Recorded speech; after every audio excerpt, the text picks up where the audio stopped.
बहुत रहा है। हमें आपसे ये जानना है कि राष्ट्र के विकास में किसान की क्या भूमिका होती है। देखिए, मैं कई किसान आंदोलनों में शामिल हुआ।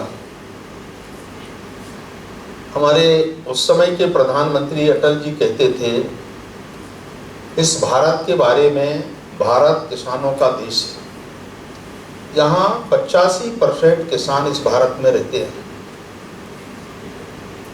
और ये हमारा भारत के लिए खेती, कृषि, और इसीलिए इसको हम उद्योग के रूप में विकसित करने के बारे में हमारे लोगों की परिकल्पना थी।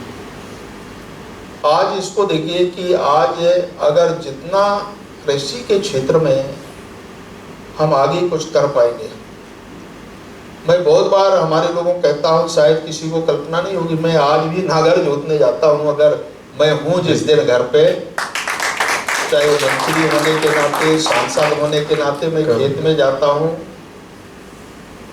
और जरूरत पड़ी, जैसे कोई आवश्यकता है, कई बार ऐसी स्थिति बनती है कि अपने खेत में बीज डालना, समय में खाद डालना, खेत पे खड़े होना, साथ में चलना, ये मैं आज अपने स्वभाव में भी मैं अपने जीवन का एक बहुत बड़ा हिस्सा मानता हूँ।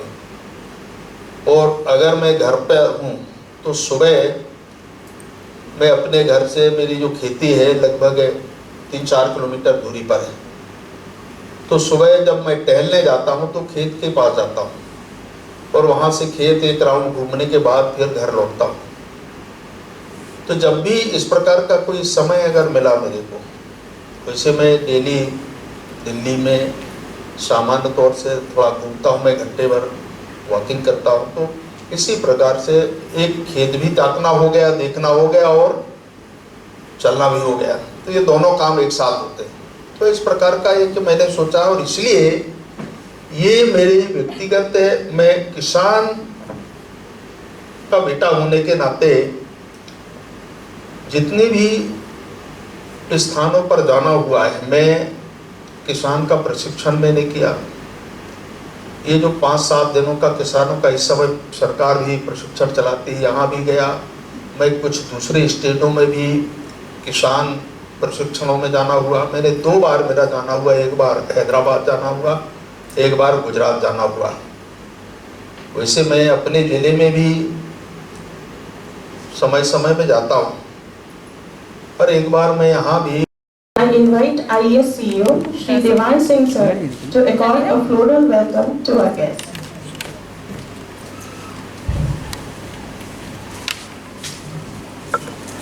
भाई थोड़ा पीछे रहना।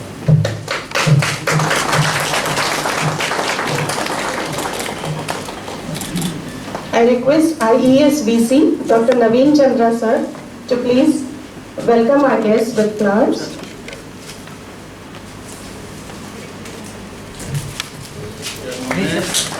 I request Shri Kishore Koshwani sir, Director HR and Admin IAS, to kindly present a bouquet to our guest. I request Dr. Jyotiram Savle, Registrar IAS, to accord a floral welcome.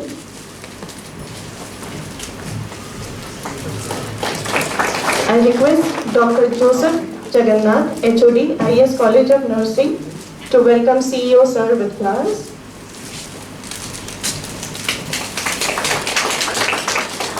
Thank you, sir. Thank you. Sir, we are all elated to have you here to grace this event at our campus and wish to provide a brief introduction about our university. IAS University Bhopal, promoted by the Infotech Education Society, has been facilitating education since the past 2 decades. It is well known for its student-centric approach. Here, the entire focus is on learning outcomes so as to facilitate skill building, entrepreneurship development, and creation of viable professionals. IAS University continuously supports academic excellence by facilitating student as well as faculty development programs, capacity building and training sessions like this one. IES is running a vast range of diploma, graduate, postgraduate, doctorate, and other short-term courses in the fields of engineering, pharmacy, management, hotel management, nursing, paramedics, agricultural sciences, fashion technology, design, Ayurvedic sciences, journalism and mass communication, basic sciences, education, commerce, computer application, arts, physical education, etc., along with 2 CBSE affiliated senior secondary schools at Bhopal and Sihor, and a couple of play schools too. In short, we offer education from kindergarten to doctorate level. Josh Groban has said, "Believe in what you feel inside and give your dreams the wings to fly. You have everything you need if you just believe." Today, we are proud to present the profile of one such high achiever, Honorable Union Minister of State in the Ministry of Steel, Shri Pagan Singh Kulaste. Sir is an Indian politician and a member of the Bharatiya Janata Party. He is presently Union Minister of State in the Ministry of Steel under Prime Minister Narendra Modi ji after being elected to the 17th Lok Sabha 2019 to 2024, representing the Mandla constituency of Madhya Pradesh. He represented the Mandla Lok Sabha parliamentary seat from 1996 to 2009 and was Minister of State in Shri Vajpayee ji's ministry from 1999. He regained the seat in the 2014 Lok Sabha elections and was former Minister of State for Health and Family Welfare in the 16th Lok Sabha 2014 to 2019. He started contributing to the welfare of society as political and social worker in the early years of his career. His main areas were health and tribal community development. He has attended seminars and been part of training programs related to farming along with other farmers to upgrade his knowledge about various advancements and to equip farmers with all the basic necessities required in farming. He has promoted education and public health in the interior areas of Madhya Pradesh, especially the development of the tribal community, and has contributed in the development of schools in these areas, his focus being on providing them with the rights and privileges in society. He has visited Bhutan, Cuba, Germany, Nepal, Netherlands, and UK in the course of his work to sign MOUs with foreign countries for development related to research and upgradation of the country. He has been working since the past 2 years to increase the production of steel and to achieve the set target of 300 million tons of steel production till 2030 in the global market under the Atmanirbhar Abhiyan. He has been working for the propagation of education in society, encouraging tribals to keep alive their cultural activities by forming several committees, is founder and organizer of educational units, working to provide free education to weaker sections of society, established the Babalia Development Block for the upliftment of Adivasis and promotion of education. IES University is honored to present this citation to Shri Pagan Singh Kulaste along with a heartfelt good wishes for the future. I request Pro-Chancellor Dr. Sunita Singh Ma'am and CEO Shri Devan Singh Sir to kindly present the shawl and sheetal and citation to Honorable Minister as a mark of our gratitude and appreciation.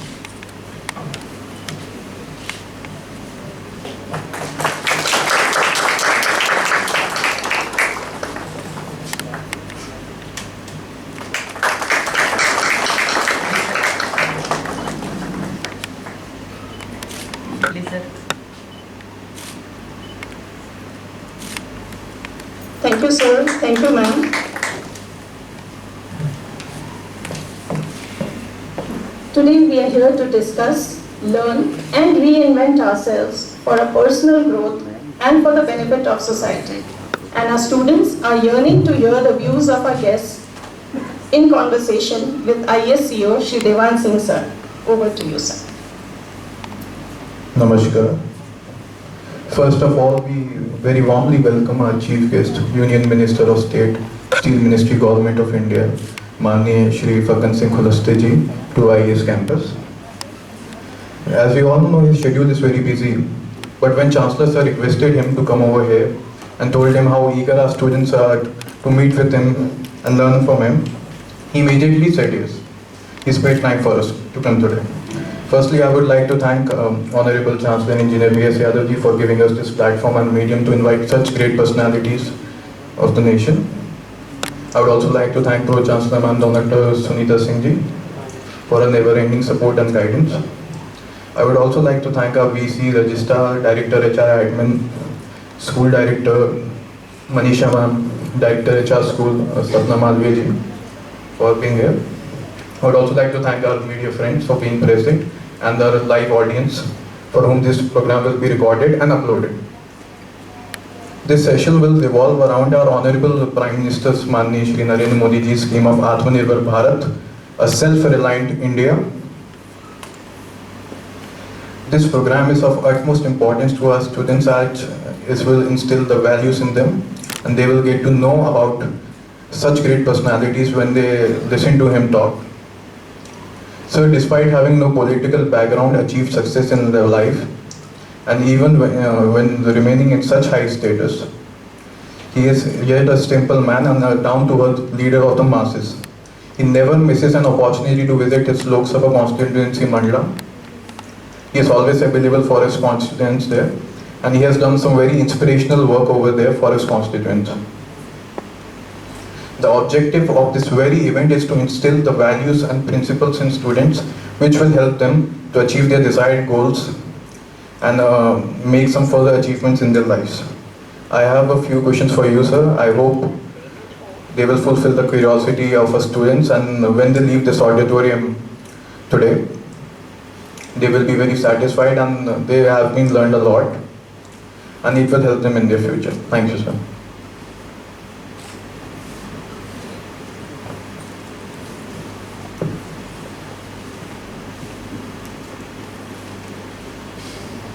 Sir, मेरा पहला प्रश्न आपसे ये है कि आप 6 बार लोकसभा के सदस्य भी रहे हैं और राज्यसभा से के सदस्य भी रहे हैं, जो अपने आप में एक सामाजिक विकास और लोक कल्याण में आपके जीवन भर के योगदान का प्रमाण है।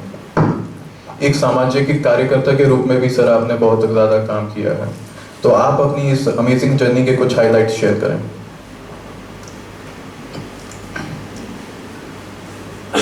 देवान जी,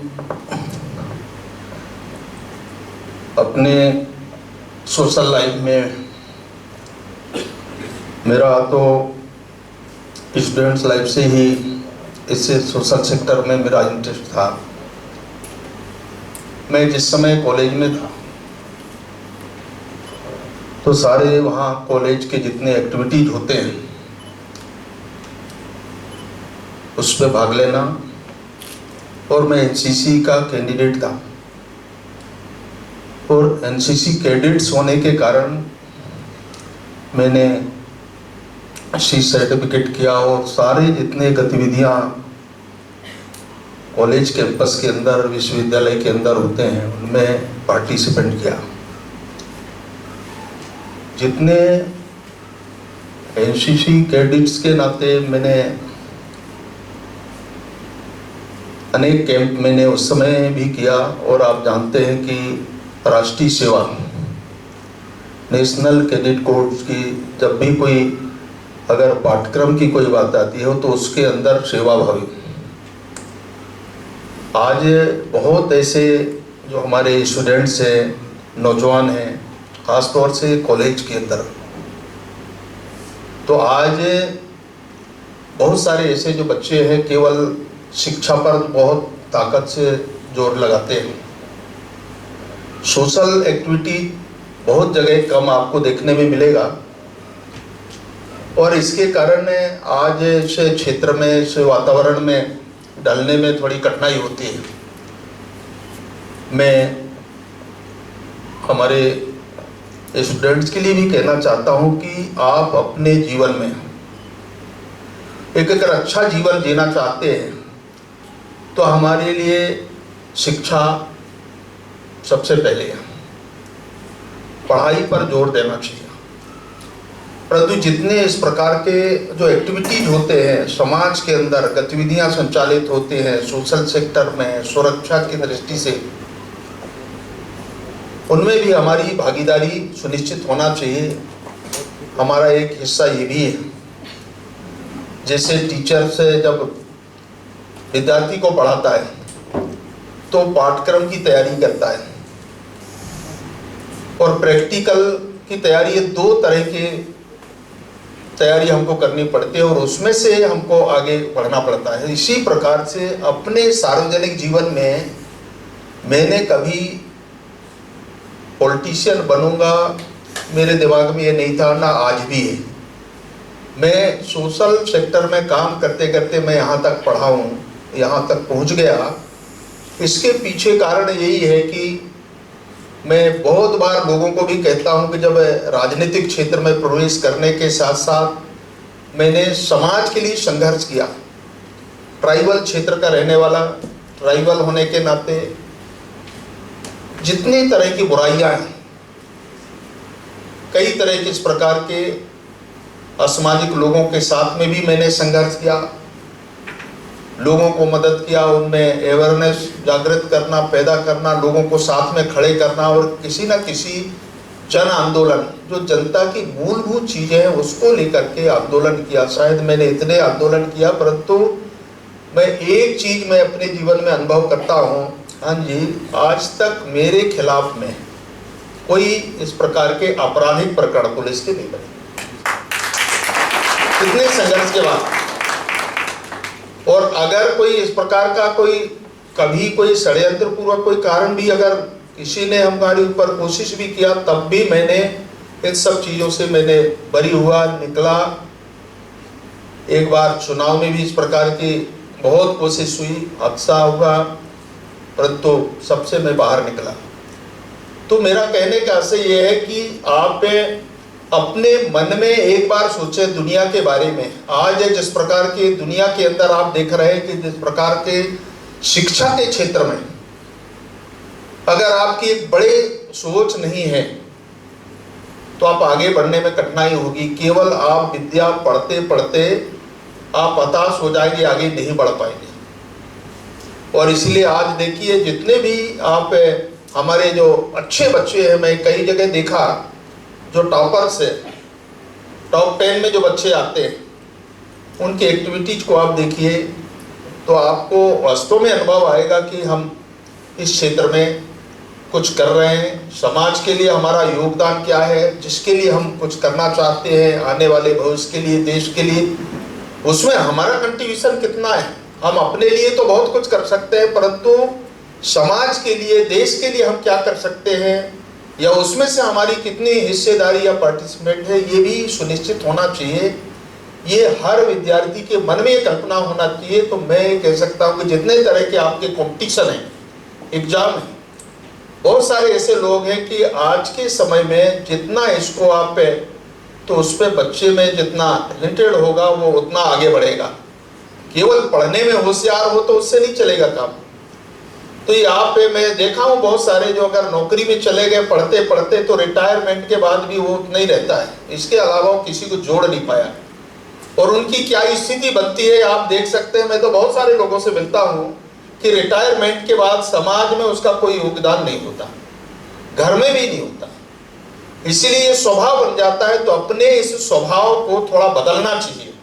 मैं ये नहीं कह रहा हूँ कि पढ़ना नहीं चाहिए, मैंने कहा कि सबसे पहले हमारी पढ़ाई पे ध्यान देना चाहिए, परंतु सोशल सेक्टर में भी समाज के लिए, देश के लिए, राष्ट्र के लिए हमारा योगदान होना चाहिए।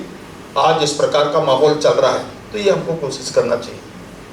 सर ने ये स्टूडेंट्स के लिए बहुत अच्छा मैसेज दिया कि वो हमेशा सोशल वर्क में आगे रहें। तो सर जैसे कि आपने देखा था कि जब आप यहाँ पे आए थे तो कुछ एनसीसी कैडेट्स भी थे, तो सर ने जैसा कि बताया कि उनकी ने खुद ही अपनी शुरुआत एनसीसी कैडेट्स के रूप में गई। तो मुझे लगता है ये उनके लिए काफ़ी मोटिवेशनल होगा कि वो भी आगे जाके कई पब्लिक प्लेटफॉर्म में काफ़ी अच्छा काम कर सकते हैं। इसी के साथ मैं आता हूँ अपने दूसरे सवाल पर। सर आप बेसिकली एक किसान हैं, आपका इंटरेस्ट खेती किसानी में बहुत रहा है। हमें आपसे ये जानना है कि राष्ट्र के विकास में एक किसान की क्या भूमिका होती है? देखिए, मैं कई किसान आंदोलनों में शामिल हुआ। हमारे उस समय के प्रधानमंत्री अटल जी कहते थे इस भारत के बारे में, भारत किसानों का देश है। यहाँ 85% किसान इस भारत में रहते हैं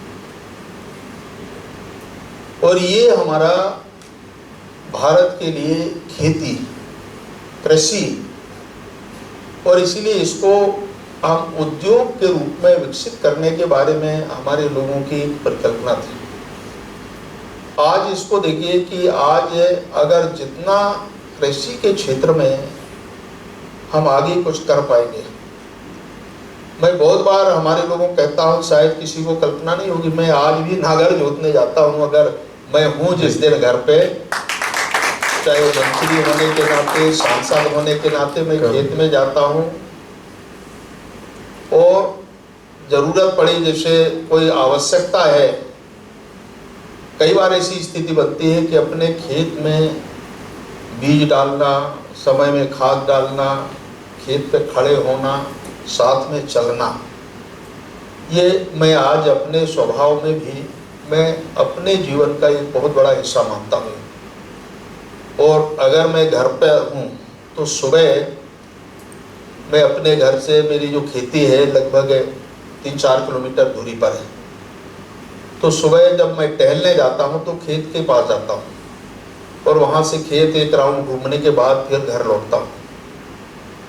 तो जब भी इस प्रकार का कोई समय अगर मिला मेरे को, वैसे मैं डेली दिल्ली में सामान्य तौर से थोड़ा घूमता हूँ, मैं घंटे भर वॉकिंग करता हूँ, तो इसी प्रकार से एक खेत भी ताकना हो गया, देखना हो गया और चलना भी हो गया, तो ये दोनों काम एक साथ होते हैं।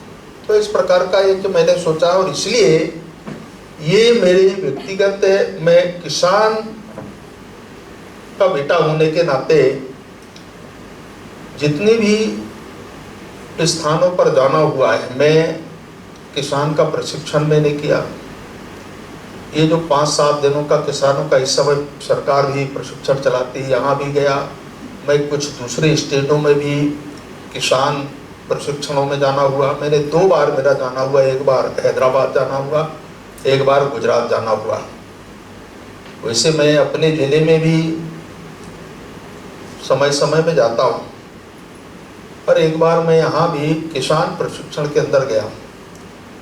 मैं इस बार कोशिश किया, मैं अपने ज़िले के अंदर जो लोकसभा है, अभी जब कोविड का समय आया तो मैंने सबसे पहले प्रधानमंत्री जी को मैंने कहा कि ये संकट हमारे सामने आएगा किसानों का, मजदूरों का। मैंने पहली बैठक में, मंत्रिपरिषद के बैठक में मैंने कहा प्रधानमंत्री जी से कि ये जिस प्रकार का एक माहौल इस कोविड के कारण देश में जो परिस्थितियां हैं दुनिया के अंदर, परंतु भारत में ये संकट आने वाला, आप लोगों ने देखा होगा कि क्या स्थिति थी उस समय। तो ये जब आदमी किसी क्षेत्र विशेष में काम करता है तो उसके मन में इस प्रकार के मूवमेंट के बारे में अपने कहीं ना कहीं ध्यान में विषय आता है। तो मैंने देखा आज इसके कारण, अभी जब आत्मनिर्भर भारत की कल्पना हुई, भारत के बारे में प्रधानमंत्री जी ने जब अनाउंस किया, तो लोगों को एम्प्लॉयमेंट देने का एक प्रश्न उठा। मैं इस विषय को लेकर के बहुत अध्ययन किया और अपने निर्वाचन क्षेत्र के अंदर जितने मेरे 4 जिले आते हैं, मैंने 3 जिलों के अंदर इसके बारे में प्रयोग किया। जो मनरेगा से लोग काम करते हैं वो खेती के क्षेत्र में, जो तालाब है, खेत तालाब जिसको हम बोलते हैं, दूसरा है मेड़ बांधने का काम। नया मेड़ जब बांधेंगे तो उसके अंदर अरहर, जो दाल जिसको हम बोलते हैं, दाल की मैंने फल लगवाए, उसकी बोनी करवाए। तालाब के अंदर मछली डालने का काम, ये मैंने कहा कि आप ये 2 काम कीजिए। और मैंने उदाहरण उनको दिया कि अगर मैंने फिशरी डिपार्टमेंट को बैठाला, एग्रीकल्चर के लोगों को मैंने बैठाला, तो आप उदाहरण आप बताइए, इसको आप अपना हिसाब किताब लगा करके कि अगर आपने 1 हेक्टेयर में, माने 2.5 एकड़ में उसका अगर आप मेड़ बांधते हैं तो उसमें एक्स्ट्रा उसके लिए दलहन कितना पैदा हो जाएगा। वो आपके खाने का भी होगा, बेचने का भी। दूसरा फिशरी का, मछली का मैंने कहा। तो एवरेज है जो हमारे फिशरी डिपार्टमेंट के लोग हैं उनने यही कहा कि अगर आज जून से लेकर के हम दिसंबर तक उसको अगर मानते हैं तो मछली की जो वेट है लगभग 500 ग्राम की होगी। और 500 ग्राम मछली की कीमत कितनी है आज भोपाल में? लगभग 75 से 100 रुपये आधा केजी का। जी सर। ये आधा केजी एवरेज मैंने बताया, अगर वो साल भर होगा तो 1 केजी का जाएगा। तो आज अगर केजी में उसको किलो में बेचेंगे तो 150 रुपये मिनिमम उसकी कीमत होगी, और अगर 500 का है तो 75 रुपये। और जब 75 रुपये में अगर मछली का जो बच्चा है वो पैदा होगा 6 महीने में, तो आप एवरेज अगर आप निकालिए उसमें 5 से 6 टन मछली पैदा उस 1 हेक्टेयर के अंदर पैदा हो, तो उसका कितना पैसा निकल पाएगा ये आप अंदाज कीजिए। और फसल आप लगाएंगे तो जैसे तालाब खाली होता है, आप जनवरी में आप गेहूं डाल दीजिए, लगभग है अपने यहाँ जनवरी में गेहूं डालते हैं, तो पूरा आपका गेहूं के भी 3 साढ़े 3 महीने के ये जो समय है जनवरी, फरवरी, मार्च और लगभग अप्रैल में, तो ऐसे 4 महीने मिलते हैं। तो 4 महीने में गेहूं की फसल भी होगी, तो आपको 2 तरह के लाभ आर्थिक दृष्टि से मिलते हैं। ये तकनीक है। दूसरा मैंने लोगों को कहा कि ये जो हमने ड्रिप सिस्टम मैंने देखा बहुत आसान है। हमारे यहाँ पानी का लेवल बहुत नीचे गया है, पर्याप्त पानी नहीं है, हमारे पास सोर्स नहीं है, या तो तालाब या ड्रगबेल से, या कोई अगर इस प्रकार के कोई ट्यूबवेल वगैरह कोई अच्छा अगर जमीन ठीक है तो वहाँ वो निकल सकता है, या नदी। ये 2-3 तरह के हमारे पास संसाधन है। जो जीवित नदी है उसको रोकना और उससे पानी का उपयोग आसपास के जो लोग कर सकते हैं, तो ये प्रयोग करना चाहिए। ये मैंने प्रैक्टिकल में खुद अपने जिले के अंदर मैंने किया है। तो इस बार मैंने अभी अधिकारियों को पूछा जब ये फसल निकलने के बाद, तो एवरेज जो हमारे यहाँ जितना इसके पहले जो पैदावार होती थी उसका ठीक डबल हुआ। तो ये एग्रीकल्चर सेक्टर में, और इसीलिए जब तक किसान के बारे में कई तरह की ये जो तकनीक है इसको हम नहीं अपनाएंगे तब तक किसान समृद्ध नहीं हो सकता। आज ये जो आंदोलन चल रहे हैं आप देख रहे होंगे, क्या तरीका है खेती करने का। पानी है तो आपकी फसल पैदा होगी, नहीं है तो प्रकृति के आधार पर चलेगा ये। और उसमें से कितना होगा एवरेज अगर प्रकृति के आधार पर देंगे कि तो 10 से 12 कुंटल 1 एकड़ के अंदर। और अगर आपके पास साधन है तो आप उसको ठीक 20 कुंटल आप मानिए, मैंने उसका डबल आप मान लीजिए। तो उसमें अगर कीमत भी आप अपने यहाँ का गेहूं है उसकी कीमत कितनी होगी? अगर 20 कुंटल गेहूं का है तो 40,000 रुपये, 2,000 से तो ज़्यादा होगा नहीं जी, एवरेज आप देखिए। और अगर धान है तो अच्छी किस्म की धान है तो थोड़ा रेट ज़्यादा हो सकता है, फिर भी उसका भी जो क्रॉप है पैदावार है लगभग इसी रेशो पे वो भी है जो भी उत्पादन है। तो आप एवरेज देखेंगे तो 50, 60, 70 हज़ार से किसान को कुछ ज़्यादा मिलता नहीं। अगर उसकी नई तकनीक पे करेंगे तो आपको कम से कम 2 लाख 3 लाख रुपए एवरेज। जैसे फल है, फ्रूट्स है, ये भी मैंने किया है कि उसको फल फ्रूट्स को भी ध्यान देना चाहिए, हार्टिकल्चर को ध्यान देना चाहिए। एवरेज निकालें कि जो कुछ भी गेहूं है, चावल है हमारे यहाँ पैदा दलहन है, दूसरे तरफ हार्टिकल्चर का है, वही अगर देखें या तो बेड़ के अंदर देखें या आपकी बेकार बंजर भूमि गए तो उसके अंदर देखें तो आपको हार्टिकल्चर से भी बहुत बड़ा फायदा है। तो ये 2-3 चीज़ों को जोर देना चाहिए, इससे किसान की समृद्धता बढ़ेगी और स्वयं भी ये करना चाहिए।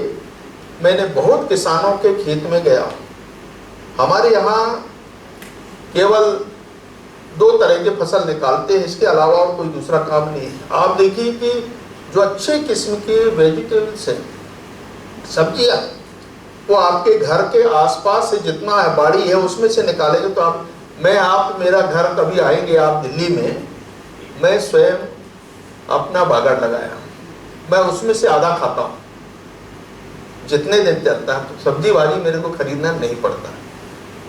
आप देखिए इसके लिए एक आदमी अगर लगा दे तो वही आपके जितने भी खाने के आइटम हैं, सब्जी है, भाजी है, आलू आप निकाल सकते हैं, गोभी निकाल सकते हैं, भट्टा है, 10 तरीके का उसमें ये है, मैंने एक समय करेला है, ये सब मैंने निकलवाता हूँ।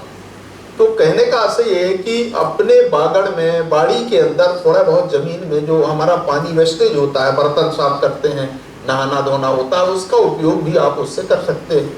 तो ये पानी का एक तो प्रॉपर उपयोग हो सकता है और दूसरा हमारे लिए एक साधन भी बनता है। तो ये कोशिश करना चाहिए। और इसलिए खेती के बारे में अभी बहुत अच्छा अवसर ये दिया है किसानों के लिए, गरीबों के लिए। ये जो मनरेगा एक अभी प्रधानमंत्री जी ने शुरू किया है कि जितना पैसा अभी मध्य प्रदेश में हम खर्च करते थे, अगर 1000 करोड़ हमने खर्च किया है तो आज हम 200 करोड़ रुपए खर्च कर रहे हैं, माने ठीक उसके डबल। तो ये स्थिति है, परंतु हमको ये भी सोचना पड़ेगा ये कितने दिन चलेगा। इसको लंबे समय तक हम चला नहीं सकते। एक किसकी समय सीमा है, कुछ निश्चित समय अवधि होगी। और इसीलिए हमको परमानेंट स्थायी अगर कोई काम करना है तो बीज चेंज करते रहिए, आपस में हर साल में कुछ ना कुछ क्रॉप में बदलाव करते रहिए। निश्चित तौर से आपकी आमदनी का एक बहुत अच्छा साधन बढ़ेगा और किसान को स्वयं कुछ ना कुछ खेती के बारे में सोचना पड़ेगा। किसान को स्वयं सोचना है। मैं कई बार किसानों को कहता हूँ कि इस दिशा में सोचना चाहिए, और ताकि अपने आने वाली पीढ़ी के लिए, देश के लिए, किसानों की समृद्धि के लिए हम इसको अच्छा कर सकते हैं। मैं अपने से ही कोशिश करता हूँ, और मैं इसलिए मैंने कहा कि मैं स्वयं खेत में जाता हूँ, कोशिश करता हूँ किसानों के यहाँ भी जाए, कभी चलते चलते किसी नए चीज़ को मैंने देखता हूँ तो वहाँ भी रुकता हूँ। तो ये एक अपना स्वभाव है। इसलिए एग्रीकल्चर सेक्टर मैंने अटल जी से सीखा है। कई बार भाषण करते थे देश के बारे में, किसानों के बारे में, और इतने बड़े बड़े आंदोलन हुए। आज ये आप मान कर के चलिए कि किसानों के कोई भी आंदोलन, किसान के साथ आप खड़े होंगे तो किसान आपके आंदोलन में खड़े होंगे, परंतु उसका आउटपुट कितना निकलेगा ये सोचने का विषय है, उसका कितना लाभ मिलेगा। देखिए सरकार ने जितने तरह के प्रयास अभी किए, इसमें कह सकता हूँ ये जो बिल अभी पास किया है इसमें कोई खामी नहीं है, परंतु आंदोलन में लोग खड़े हो गए, नुकसान भी हुए, एक बड़ा देश भर में एक माहौल खराब हुआ। अगर बेहतर ये भी होता कि अच्छा प्रयास अगर सरकार ने किया है तो उसको सपोर्ट करना चाहिए, और उसमें से और क्या और हम ऐड कर सकते हैं, कोई अमेंडमेंट अगर हो सकता है, सुझाव हम दे सकते हैं तो वो करना चाहिए। तो यही एक है, इस प्रकार के लिए एक तरीका यही हो सकता है। हम लोग एक समय मध्य प्रदेश में देखते थे आपके अफीम मालवा के तरफ, तो चोरी बहुत होती थी, प्रकरण बहुत बनते थे, बाहर लोग ले जाते थे।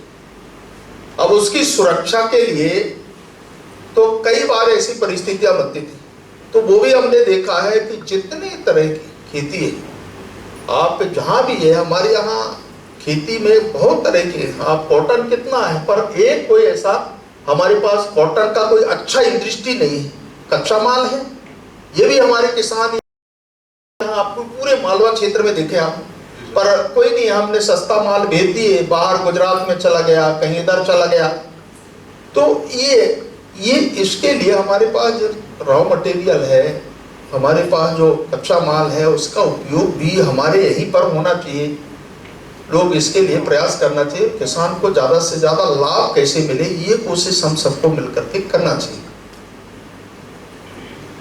सर, मैं आपको बड़े प्राउडली वाली बात बताना चाहता हूँ कि हमारे विश्वविद्यालय में इसी साल हमने एग्रीकल्चर बैच चालू करा था, और उसके पहले ही वर्ष में हमारे पास कुल 300 बच्चे हैं। वो आपकी इस बात को सुनकर काफ़ी खुश होंगे और काफ़ी कुछ उनको सीखने को मिलेगा।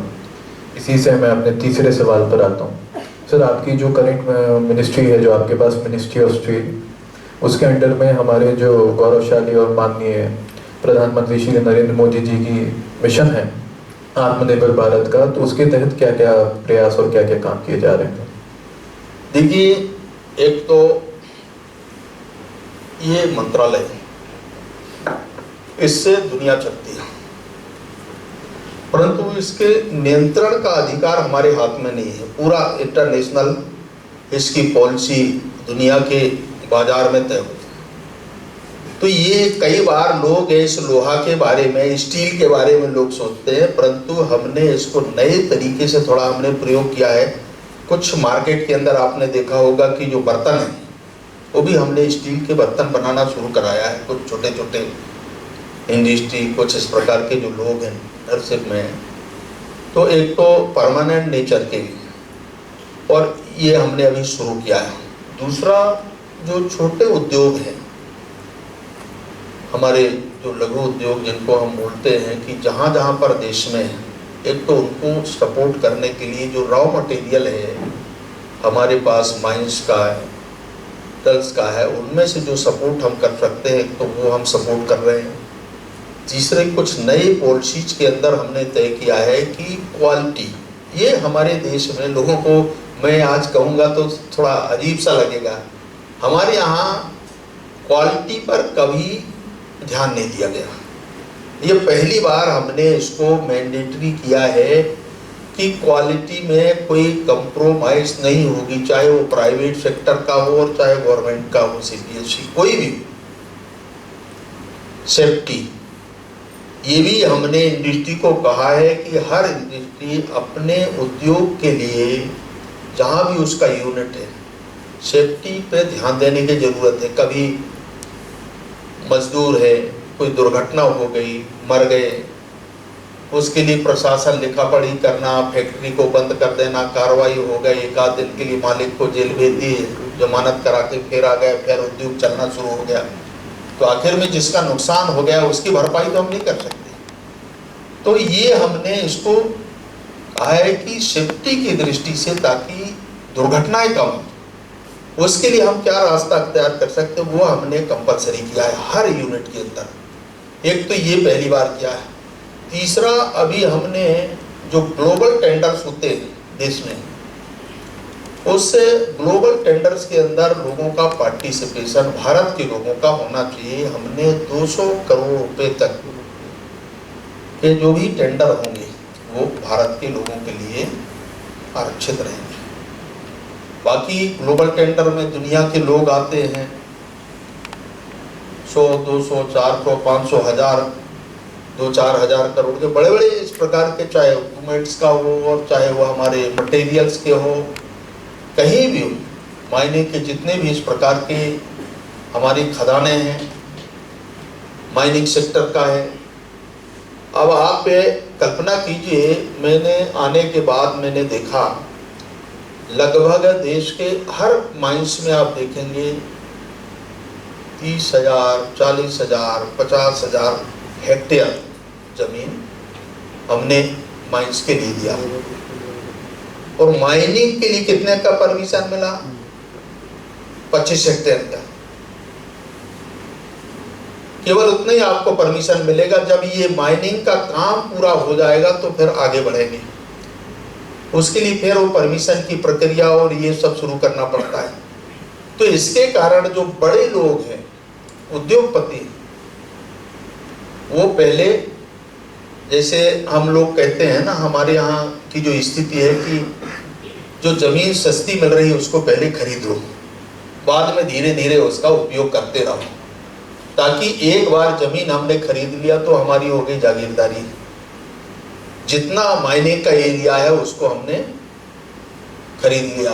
ये पुराने समय में हुआ है, आज भी, परंतु जो माइनिंग का जो क्षेत्र है वो सीमित है। ये मेरे को अभी अनुभव आया। तो ये धीरे धीरे इस प्रकार की स्थिति 40 साल, 50 साल, 100 साल के लिए उसको लीज में दे दिया।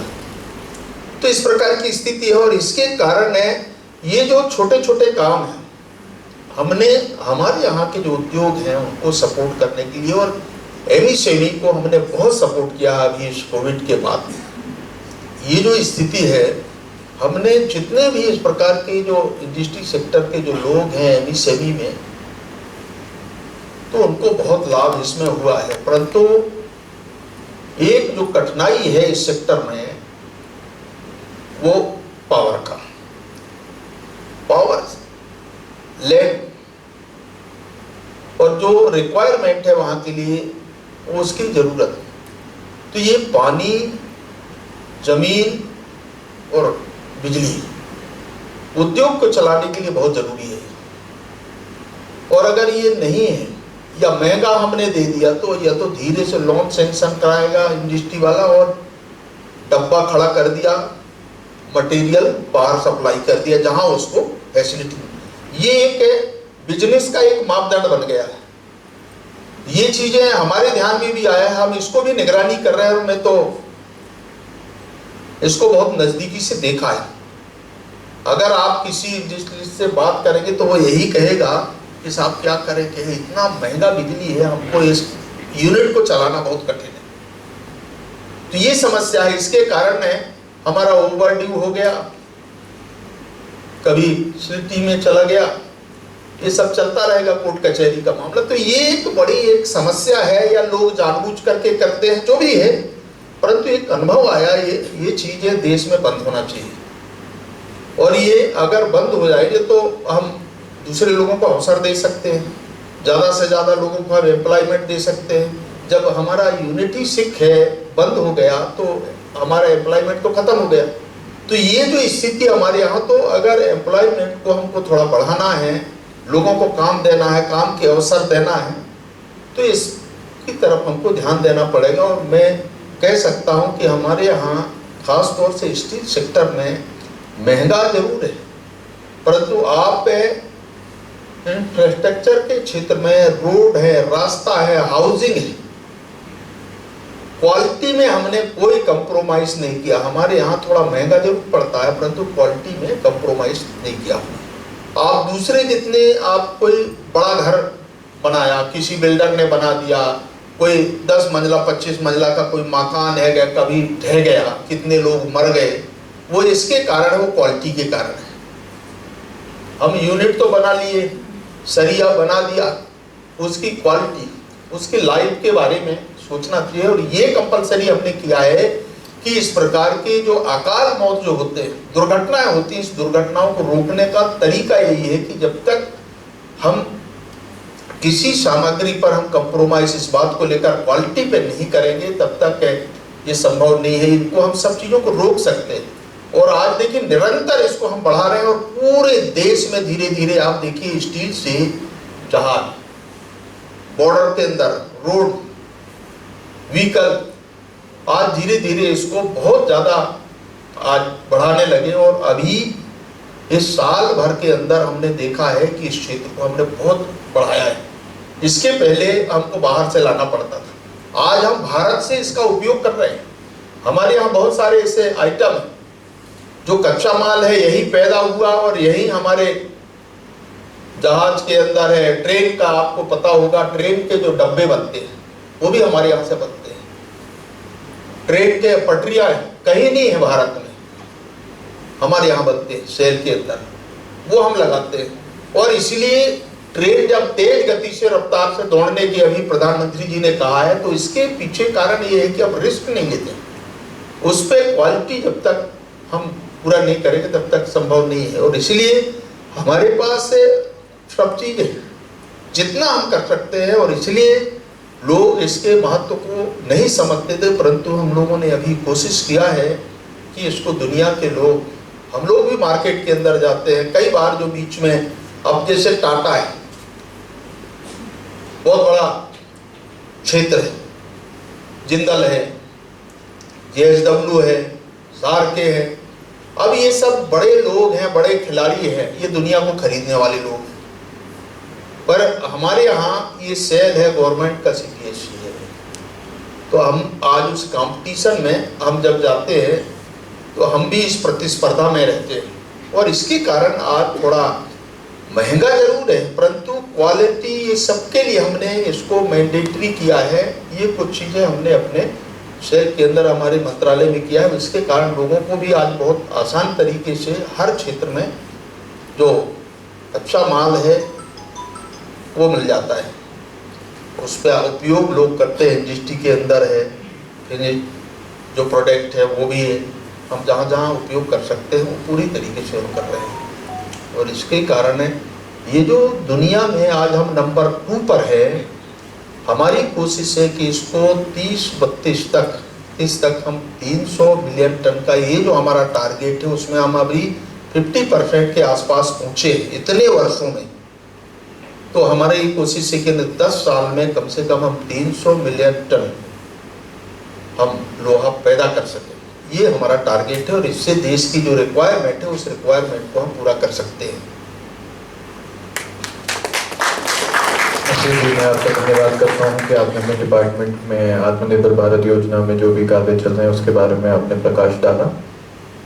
सर, मैं आपसे ये जानना चाहता हूँ कि हमारे बीच जैसे कि कई युवा बैठे हैं, आपकी ज़िंदगी खुद अपने आप में एक उदाहरण है कि बिना पॉलिटिकल बैकग्राउंड की, बिना किसी भी सपोर्ट के एक मामूली कार्यकर्ता भी जीवन में इतना आगे बढ़ सकता है। तो उन छात्रों के लिए जो प्रश्न है कि जिसका किसी राजनीतिक बैकग्राउंड से बिलोंग नहीं करते, किसी राजनीतिक परिवार से बिलोंग नहीं करते हैं, वो देश की सेवा कैसे कर सकते हैं? देखिए, ये विद्यार्थी को चॉइस करना पड़ता है वो किस क्षेत्र में है। अभी हमारे यहाँ कमी है, चूंकि हम पॉलिटिक्स से जुड़े हुए हैं इसलिए लगता है कि लोगों को ये बहुत बड़ा पॉलिटिशियन हो गया, इस क्षेत्र में गया है। ऐसे विद्यार्थी को खुद ये तय करना पड़ता है कि हमको किस क्षेत्र में जाना चाहिए, और उसमें बहुत बड़ा योगदान हमारे गार्जियन का होता है कि अपने बच्चे के बारे में वो क्या सोचता है, उसकी कल्पना क्या है। और तीसरा है जो टीचर्स होते हैं, जो उनको पढ़ाने वाले शिक्षक जिसको हम बोलते हैं। और इसलिए जो करियर गाइडेंस के बारे में जब हम बात करते हैं इस क्षेत्र में, तो हमारे बहुत सारे जो कैंपस सिलेक्शंस भी होते हैं, तो उसमें अलग अलग जो यूनिट हैं, अलग अलग क्षेत्र के काम करने वाले लोग हैं, उद्योग है, धंधे हैं, किसी व्यवसाय से, चाहे वो एग्रीकल्चर से जुड़े हुए लोग हों, किसी बड़े कारखाने से हो, बहुत सारी ऐसी चीज़ें हैं जो हमारे यहाँ रिसाइकलिंग कर सकते हैं हम।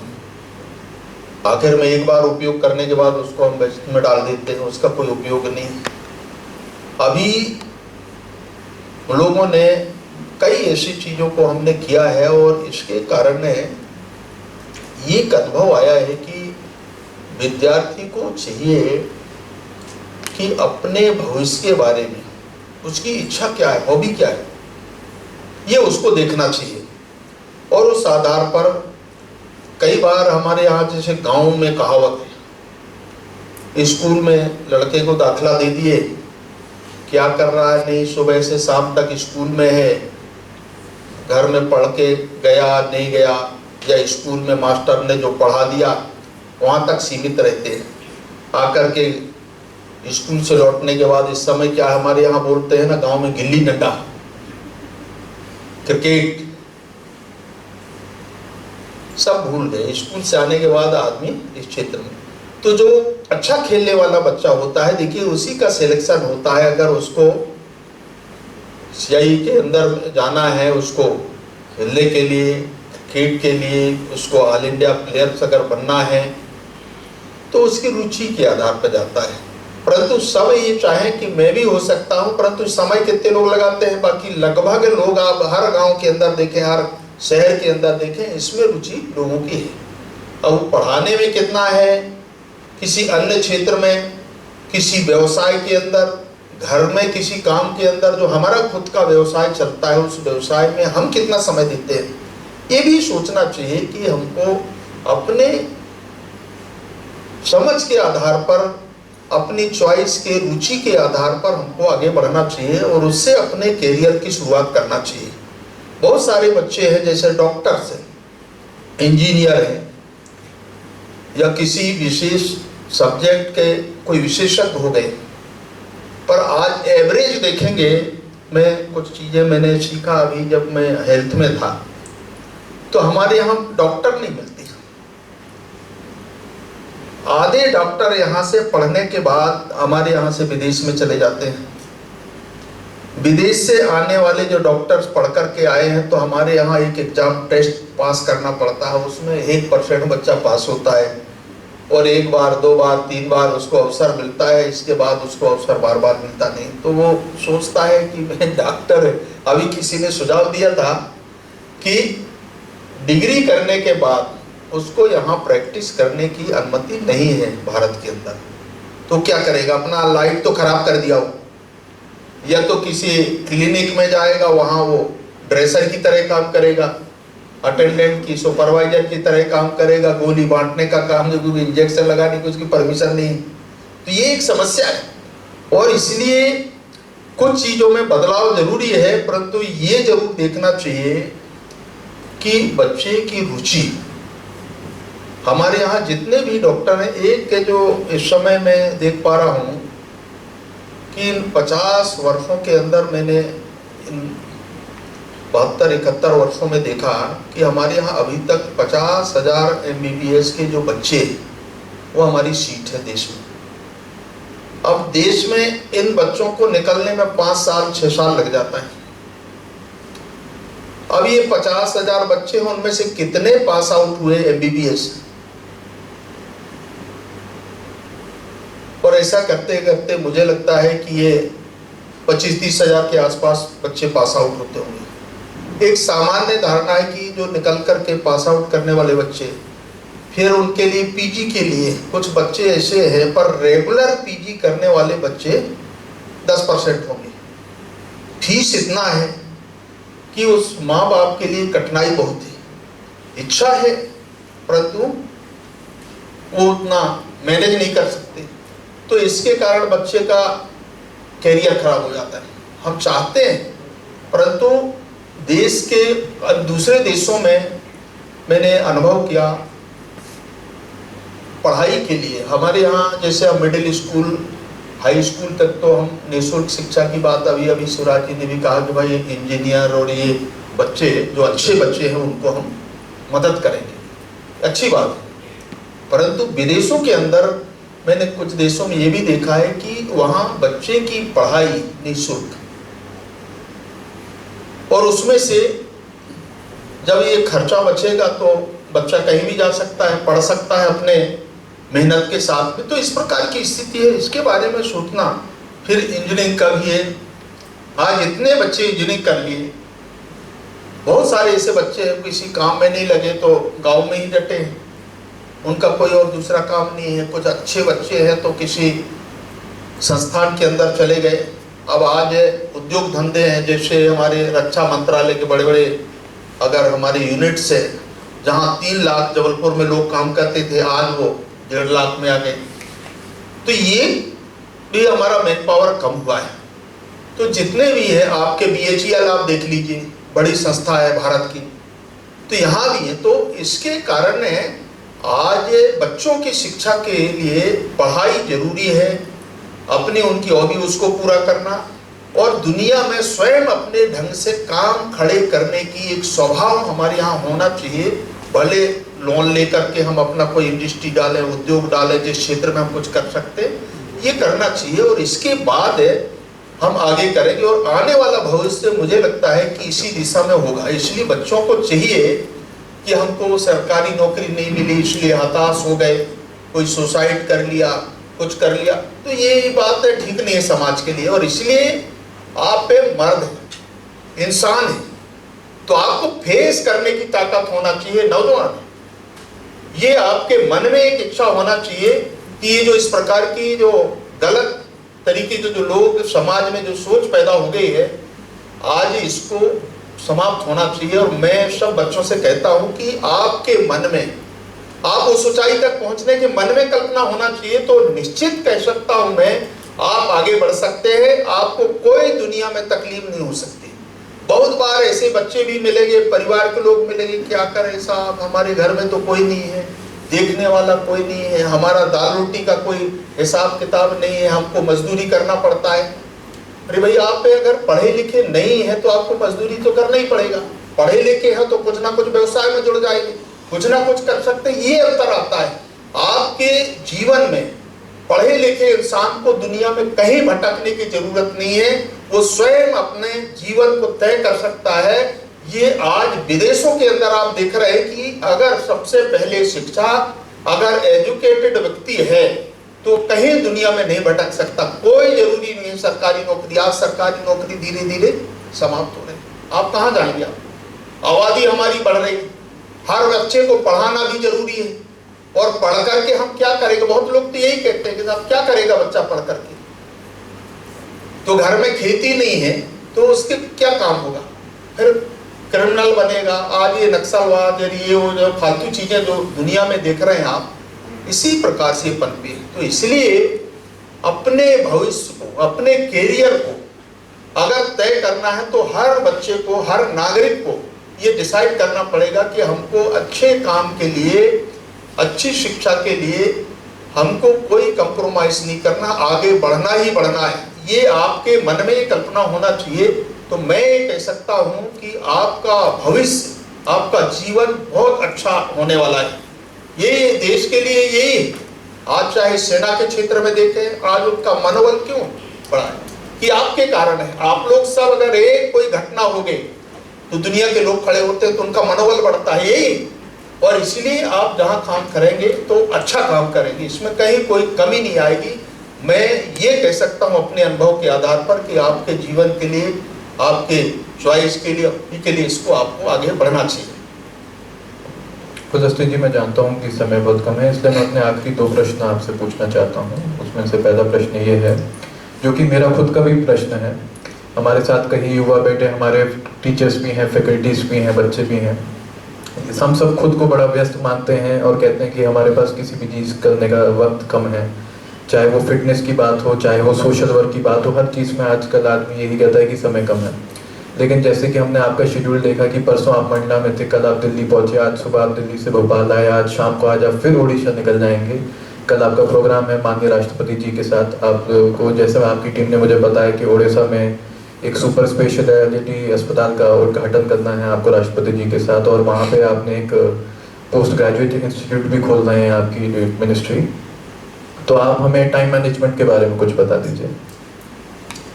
देखिए, सबके लिए 24 घंटे, और सोने का समय कितना है? कम से कम 6 घंटे सोने चाहिए। तो उतना आप समय उसमें से माइनस कर दीजिए, तो आपके पास 24 घंटे में 18 घंटे आपके।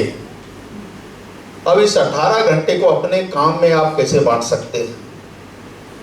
आपका समय, शेड्यूल, कार्यक्रम, ये जो भी प्रोग्राम होते हैं, तो उसमें से अपने को समय निकालना, अपना कार्यक्रम निश्चित करते समय ये ध्यान में रखना कि हम लोगों से भी मिल रहा है, जैसे मेरी लाइफ में लोगों से भी मिल रहा है चलते चलते। तो मैं कई बार कोशिश करता हूँ कि हम बहुत बार जब कार्यक्रमों में जाते हैं तो साथ में डिनर का हो गया, बात करने वालों को बुला लिए कि भैया तू बैठ, या खड़े खड़े अपनी बात बता। तो मेरा 2 काम हो गया, खाना भी खा लिया और मैं लोगों की बात भी सुन लिया। अगर नोट करने के लायक है तो कोई स्टाफ है या कोई अपना साथी है, या कह देंगे कि भैया कागज़ में ज़रा हमको लिख के दे दो। तो एक तो ये, दूसरा आप का जो भी शेड्यूल टाइम है, सुबह प्रातः काल, एक तो जागने की आदत, वो टाइम टेबल बनना चाहिए। 1 घंटे अपने स्वास्थ्य के लिए, शरीर के लिए देना ही चाहिए, ये बहुत ज़रूरी है। अगर आप इतने सब चीज़ें करते हैं और अगर अपने शरीर के लिए आप समय नहीं दे पाए, केवल आपका काम है कि भाई हमको पैसा ही कमाना है, पैसे से जीना है, तो दुनिया में देख रहे हैं कि पैसे वाले भी मरते हैं, और कैसा मरते हैं ये तो आप देख लिया है। तो पैसा ही दुनिया में सब कुछ नहीं, जरूरी है पैसा, पर लोग मानते हैं कि नहीं नहीं नहीं हमारे पीढ़ी के लिए, अरे तुम मर गए, इसके बाद पीढ़ी क्या करने वाली है? तो हम भूत तो नहीं देखने नहीं आएंगे कि मेरा परिवार का क्या हाल है, या तो उस भूत से डरोगे, आपको पता नहीं। और इसलिए ये चीज़ें अपने कार्यक्रम के हिसाब से अपना शेड्यूल तय करना चाहिए। अपने जो दैनिक दिनचर्या है, हम जिस क्षेत्र में काम करते हैं उसका जो टाइम टेबल होगा, शेड्यूल होगा, उसमें से जो समय हमको मिलता है, फिर परिवार के लिए भी निकालना है थोड़ा समय, बातचीत करना है बच्चों के लिए, उनके भविष्य के बारे में भी, अपने समाज के बारे में भी।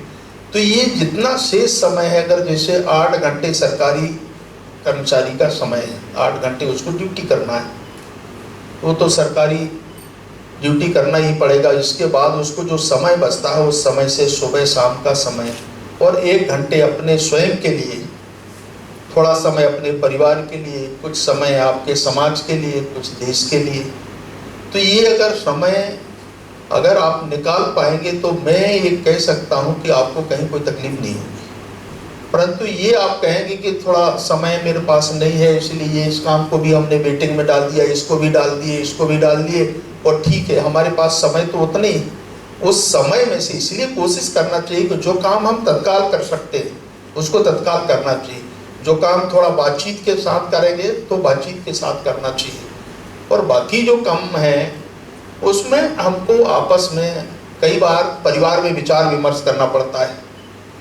शादी है, ब्याह है, अपने समाज के काम है, बच्चे हैं, बेटी बेटा है, तो ये देखिए ये समाज के काम है, इस आपके परिवार के काम है, तो ये भी आपको ही इसका जिम्मेदारी का निर्वहन करना पड़ेगा उस समय में से। अब ये आप कहेंगे कि अरे नहीं मेरे पास नहीं है समय, अब देखेंगे, या छुट्टी लेना पड़ेगा, तो छुट्टी लेंगे तो आपकी छुट्टी कितने हैं ये भी देखना पड़ेगा। तो इस प्रकार का है, इसलिए अपने जीवन का उपयोग मैं अपने बारे में कह सकता हूँ।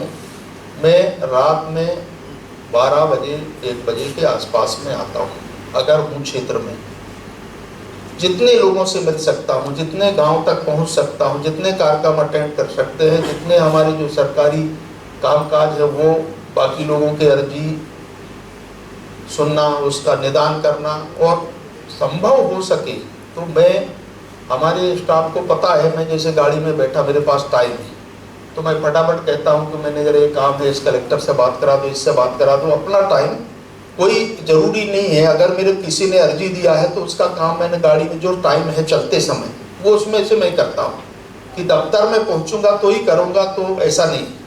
दफ्तर में हम पहुँचेंगे तो फिर कोई अधिकारी आ गया, कोई मिलने वाला आ गया तो फिर वो पेंडिंग हो जाए। तो कोशिश यही करता हूँ मैं कि सामान्य तौर से चलते चलते जितना मैं निकाल सकता हूँ वो एक प्रयास है मेरा, और मैं इसमें ही लगता है कि डेली मैं जितने काम कर पाता हूँ तो फिर मैं वो अपने रूटीन समय से एक्स्ट्रा समय यही मैं निकाल पाता हूँ, इसमें से मैं ज़्यादा कमता हूँ, और ये कोशिश हर इंसान को करना चाहिए। अगर एक सीमित काम में लगे हैं तो उसके लिए तो थोड़ा समय और टाइम टेबल के हिसाब से ठीक है, पर हमारे जैसे लोग हैं समाज में काम करते हैं तो इसके लिए तो बहुत कठिन है। अब मैं आपको कह सकता हूं कि जो सोशल सेक्टर में समाज में पॉलिटिशियन करता है, ठीक है साहब मेरे पास अभी टाइम नहीं है, जरा इतने समय आइए, भाई आपका 24 का 48 घंटे तो होने वाले नहीं है, टाइम तो वही है। और आप कितने ऐसे लोगों को ये कहेंगे अब फालतू समय आप निकाल रहे हैं तो उसमें लगे। तो ये चीज़ें थोड़ा हम अपनी जिम्मेदारी का निर्वहन करते समय ये तय करना पड़ेगा कि हम किस क्षेत्र में काम करते हैं, ये आपको तय करना है, हमको नहीं करना है। ये आपको तय करना है कि आप उसमें आपका परफॉर्मेंस कैसा होना चाहिए, कैसे आप उस काम को कर पाएंगे, लोगों को कैसे संतुष्ट कर पाएंगे, ये आपको तय करना है। और उससे आपका जो कैरियर है, आपका जीवन है, और आपके मन को संतुष्ट करने वाला है। आप जितना अच्छा करेंगे उतना आपके मन को संतुष्टि होगी। ये अनुभव अपने जीवन में आया है।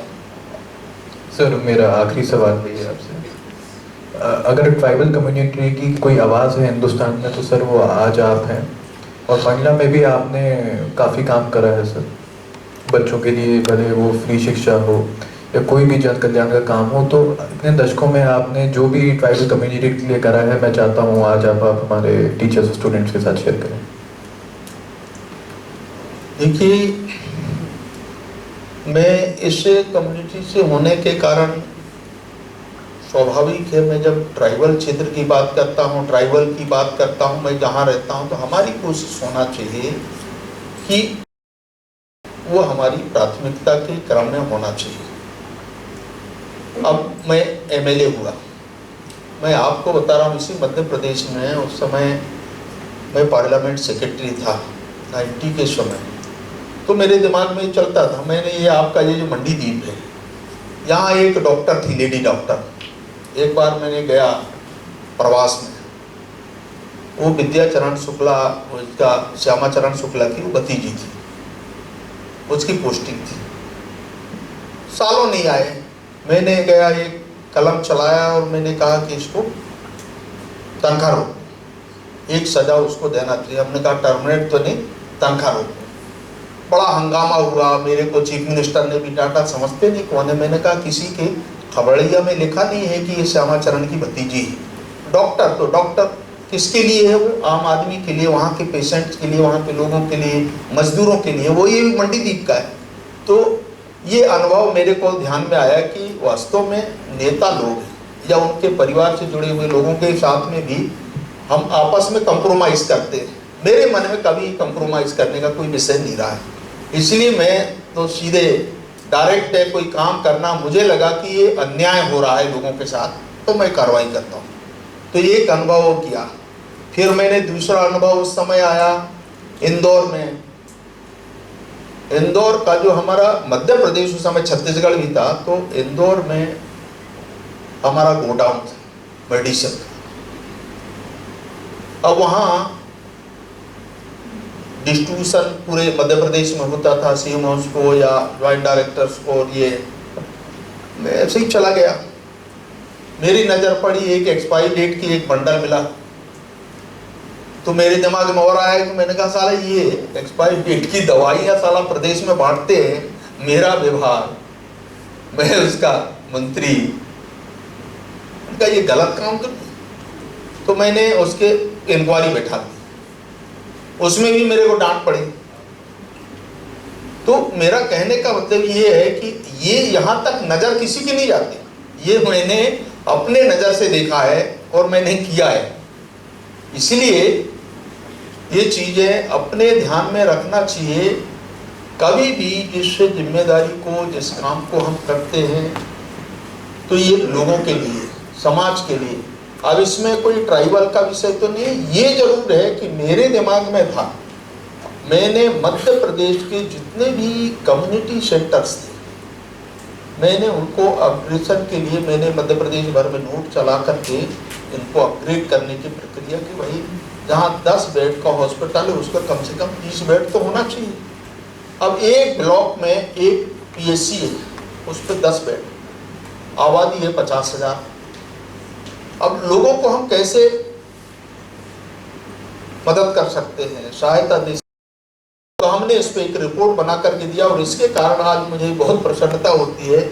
उस समय यहाँ जो भी हमने देश के लिए हेल्थ सेक्टर में किया, उसका आज नतीजा आप देखेंगे कि धीरे धीरे हम जितने मेडिकल कॉलेजों की संख्या, आपको पता है भोपाल में हमारे यहाँ 2 मेडिकल कॉलेज थे प्राइवेट। जी सर।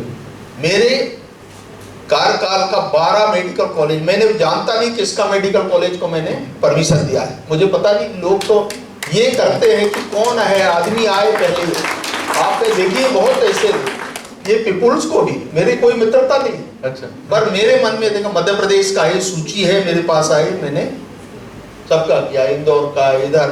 फिर मैंने उस समय विद्यासागर महाराज ही भोपाल में आए थे, तो मुझे कहा कि बेटा ऐसा करना है, मैंने उसको करा दिया, पर आगे नहीं चला पाए। तो 1 साल परमिशन के बाद पता नहीं अभी क्या स्थिति जो जबलपुर में शायद है, तो अभी तो ये काम अपने मन से करना चाहिए। हम अगर मध्य प्रदेश के रहने वाले हैं, मध्य प्रदेश के निवासी, तो हमारे मन में मध्य प्रदेश के बारे में कुछ ऐसा होना चाहिए।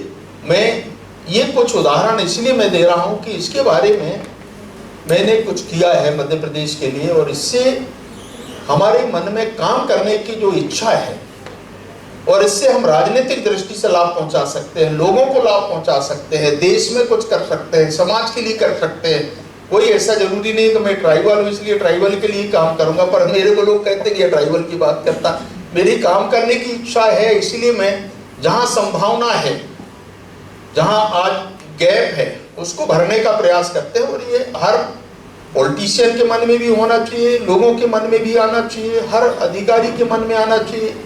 मैंने कई बार फॉरेस्ट राइट्स के बारे में मैंने किया है, उस समय भी मैंने यहाँ कई सरकार की पॉलिसीज को भी मैंने चेंज करवाया है कि नौकरशाह कैसा काम करता है आप जानते हो, परंतु मेरे जैसा आदमी कभी अगर अपने को हम सामने आमने बैठे किसी नीतिगत निर्णय के बारे में, तो ठीक प्रकार से समाज के हित में, देश हित में होना चाहिए।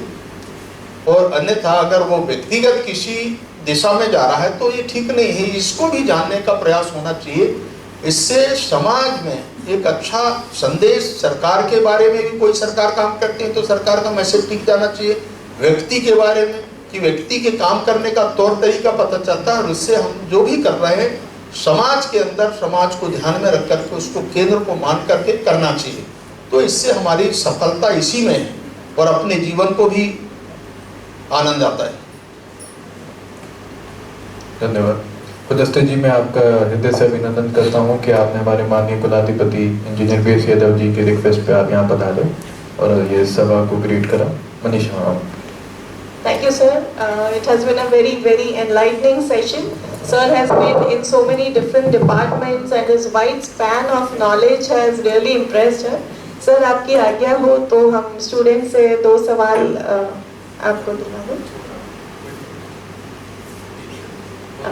Only one? Okay. We'll have time because sir is short of time, so just one question, please. Good morning sir, my self Amit Kumar. Sir, मेरा सवाल आपसे ये है कि हम अपने स्टूडेंट लाइफ के हिसाब से हम इस आत्मनिर्भर भारत में क्या क्या मदद कर सकते हैं सर? क्या क्या? देखिए, एक तो आप किस सेक्टर में आप काम करना चाहते हैं, और अगर आत्मनिर्भर भारत की कल्पना आपके मन में है, लोगों को हम कैसे सहभागी बना सकते हैं,